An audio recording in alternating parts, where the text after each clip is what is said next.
Muchas gracias, Héctor. Muchas gracias a Tómala por la invitación y a todas las organizaciones que están convocando a esta reflexión y a este diálogo previo al nuevo proceso de cambio de presidente de la Comisión Estatal de Derechos Humanos, y espero que el diálogo y la reflexión sea muy fructífera y que todos podamos llevarnos algo bueno de esta tarde. Yo vengo en representación del CEPAD y, como ustedes saben, año con año hacemos nosotros un análisis muy profundo de la situación actual de los derechos humanos en Jalisco, y vengo a compartirles una breve síntesis de cuál es la visión que tenemos como organización defensora de los derechos humanos, de qué es lo que está sucediendo en Jalisco y qué necesitaríamos entonces, dónde necesitaríamos echar los reflectores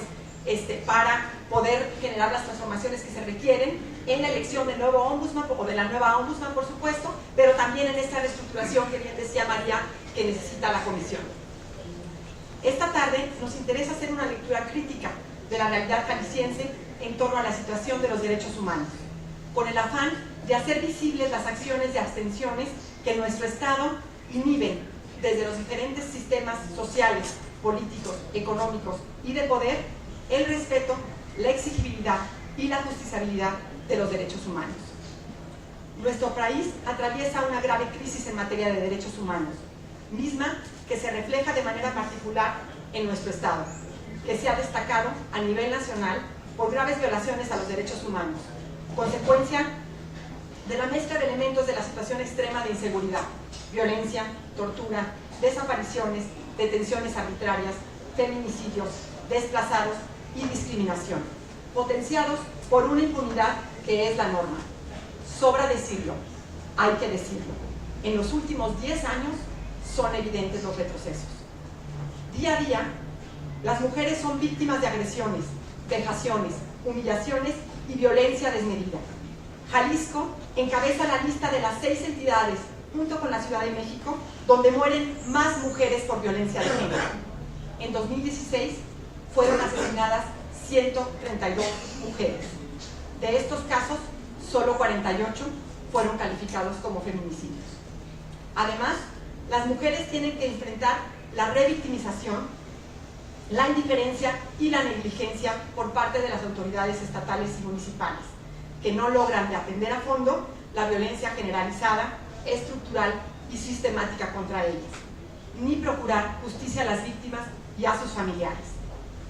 A nivel nacional, nuestra entidad ocupa el 3er lugar en desapariciones. Hasta el 30 de abril de este año se contabilizaron 2.444 casos de desaparecidos. Debido a la falta de respuesta por parte del Estado, en la práctica se produce una reversión de las obligaciones estatales de investigación y de búsqueda hacia los familiares de las víctimas, lo que implica violaciones directas e indirectas a sus derechos por parte de la Fiscalía General de Jalisco. Un ejemplo puntual de esa falta de actuación acorde a protocolos para la búsqueda de personas desaparecidas y del debido proceso en las averiguaciones se hizo visible en el año del 2015 con la incineración de víctimas no identificadas en el Estado y la entrega de cenizas a las familias de personas reportadas como desaparecidas, resultado de la cremación de cuerpos no identificados a los que no se les practicó el perfil genético correspondiente, lo que vulnera, hay que ser enfáticos, gravemente los derechos humanos. Cifras oficiales muestran que de enero de 1997 a julio del 2015 se incineraron 2.724 personas no identificadas. Hasta la fecha, no se ha investigado a los servidores públicos involucrados con estas incineraciones, ni se ha emitido una sola condena por la desaparición forzada de personas, delito que fue tipificado apenas en el año de 2013 por el Congreso local. La justicia, entendida como una expresión que se hace evidencia, que se hace objetiva en lo cotidiano, en la vida social e institucional, la justicia, como la lucha de la impunidad y de la corrupción, es una noción ausente en la realidad jalisciense. La situación de las defensoras y los defensores de los derechos humanos, así como la de las y los periodistas, es alarmante. Ataques a medios, censura, amenazas, persecuciones, asesinatos y desapariciones. En lo que va del año, hemos sido testigos de al menos 7 asesinatos a periodistas en nuestro país. Quienes defendemos su trabajo y el papel que estos juegan en una democracia plena, exigimos en principio su seguridad y su integridad para realizar su labor día a día, que la libertad de prensa no se negocie y que nuestro derecho a estar informados y a conocer la verdad pueda ser ejercido a plenitud, sin barreras. Por su parte, las personas transexuales siguen siendo uno de los principales blancos de discriminación en el Estado. Desde la negativa a reconocerles legalmente la libertad para autodeterminar su identidad de género, lo que los deja en profunda desprotección jurídica, social y laboral, hasta su realidad cotidiana. Suelen ser víctimas de crímenes y violencia sexual todos los días. De acuerdo con la Comisión Ciudadana contra Crímenes de Odio por Homofobia, Jalisco es el 5º estado del país con más homicidios de esta índole.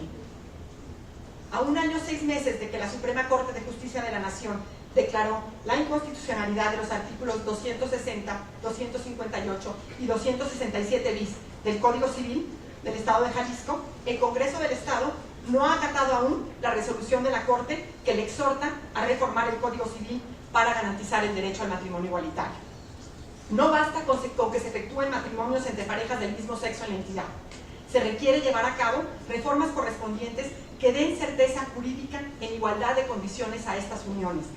En nuestra sociedad prevalecen estructuras patriarcales arraigadas en la cultura y en un modelo de vida tradicional que en muchas ocasiones incitan al odio, al rechazo, a la discriminación y a la violencia, generando obstáculos para consolidar un marco normativo y político sostenido en una visión de derechos que garantice la libre determinación de diversas formas de vivir y de crear una familia. A pesar de que en Jalisco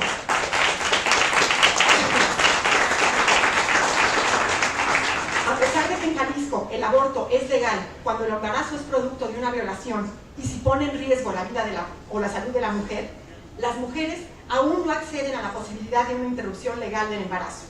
El grado de implementación de la normativa es muy bajo y los obstáculos que en la práctica enfrentan las mujeres son muy amplios.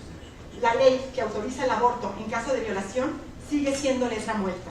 Ni la Fiscalía ni la Secretaría de Salud la respetan y garantizan, vulnerando doblemente a las mujeres víctimas de una agresión sexual que resultan embarazadas.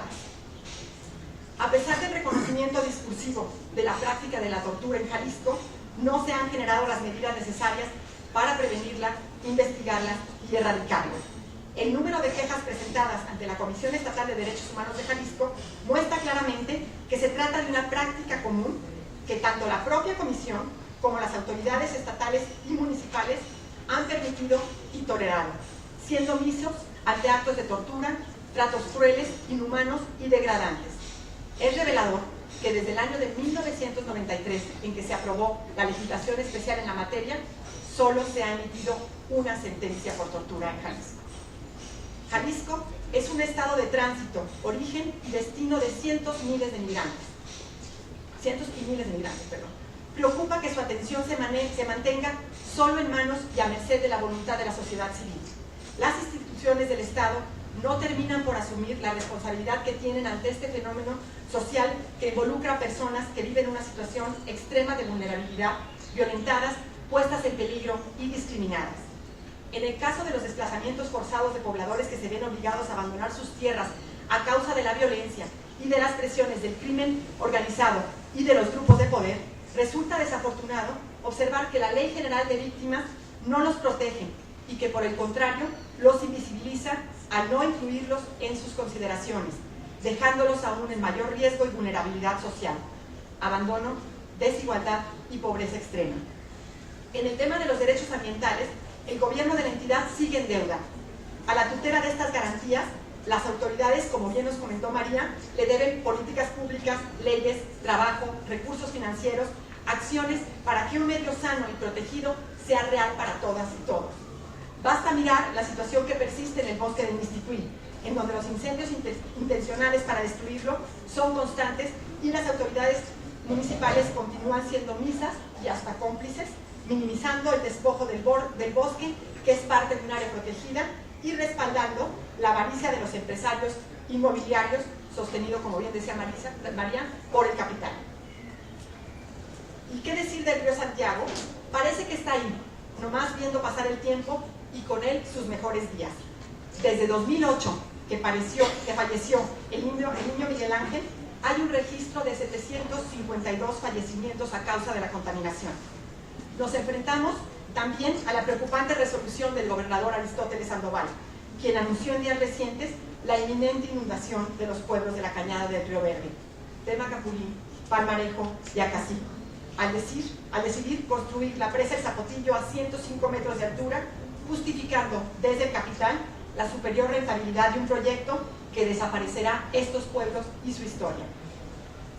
El análisis que hacemos de la labor de la Comisión Estatal de Derechos Humanos de Jalisco ofrece elementos para afirmar que no hay avance en el respeto de los derechos humanos en la localidad. Las violaciones no se reducen y en muchas ocasiones ni siquiera se señalan, lo que es clara muestra de un trabajo deficiente hecho por funcionarios poco o mal preparados y capacitados, a pesar del presupuesto abultado del que disfruta la Comisión. Sin importar lo que diga su decreto de creación, el día de hoy la Comisión Estatal de Derechos Humanos de Jalisco no es un organismo autónomo. Su lógica de actuación es política y muy cercana al poder. Emite pocas recomendaciones que acusan un exceso de benevolencia para con los funcionarios, mismas que además terminan siendo parte de una simulación de Estado. Su Consejo Ciudadano actúa en la sombra, sin rastros de su actividad, ni mucho menos de su voluntad por ser crítico y contrapeso eficaz del actual presidente. Ha dejado de rendir cuentas a la sociedad y tal parece que no le interesa que temas sensibles para la justicia en Jalisco y para la salud del organismo autónomo ganen posición en el programa de trabajo de la Comisión. Cada una de las omisiones en el actuar de la Comisión Estatal de Derechos Humanos de Jalisco abona a la crisis de derechos humanos que se vive en el país y deja en indefensión a miles. El problema mayúsculo que enfrenta la protección de los derechos humanos en Jalisco no parte solamente de los arreglos administrativos de la Comisión Estatal de Derechos Humanos de Jalisco, sino de un hecho evidente. Quien debiera ser ombudsman no lo es, porque su hacer no mira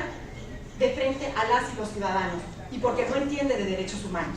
En medio de una crisis inmensa de seguridad, en medio de la pérdida constante de capital social, el presidente de la Comisión y su consejo permanecen a la saga y no son referente, ni para las autoridades ni para la gente del común. Esta situación ha activado decenas de organizaciones de la sociedad civil, que son las convocantes a esta reunión, a estar alertas ante el relevo del presidente de la Comisión, con la esperanza de que personas con la altura moral, ética y técnica, conocedoras del tema, con reconocimiento y compromiso social, abrigadas por valores democráticos y una visión amplia de la defensa de los derechos humanos, se interesen en asumir el reto y la responsabilidad. De nuestra parte, está el ofrecimiento de estar atentos y atentas al proceso de elección, echarle luz para que la opinión pública lo conozca y presionar a las y los legisladores para que, sin anteponer sus intereses particulares, se comprometan a que su voto esté orientado en recuperar la posibilidad de que la Comisión Estatal de Derechos Humanos de Jalisco sea un referente en la defensa de los derechos humanos, con base en un marco legal que permita ensanchar y afirmar el Estado de Derecho desde la igualdad, el respeto, la dignidad y la no discriminación. El Estado y el capital, expresado en las historias de gente concreta que vive día a día las violencias y desigualdades sociales y se juega permanentemente en la indefensión, son reflejo vivo de la dimensión cultural y estructural que sostienen la pobreza y la desigualdad en nuestro país y en nuestro Estado. Esta situación requiere distancias y organizaciones que logren ser contraparte eficaz de las autoridades constituidas y también de los poderes fácticos, volviéndose interlocutores de alto nivel ético e intelectual ante instancias públicas y privadas y ante otros agentes sociales del Estado, de manera que se pueda generar un cambio y virar hacia una cultura de los derechos humanos más firme, más sólida y más vivible. Se trata de una labor colectiva que nos implica a todos y a todas y que debe atisbar a largo plazo, pero sin dejar de impulsar transformaciones profundas desde ya, orientadas hacia el camino que hemos elegido, el de la paz, la justicia y la solidaridad. Muchas gracias.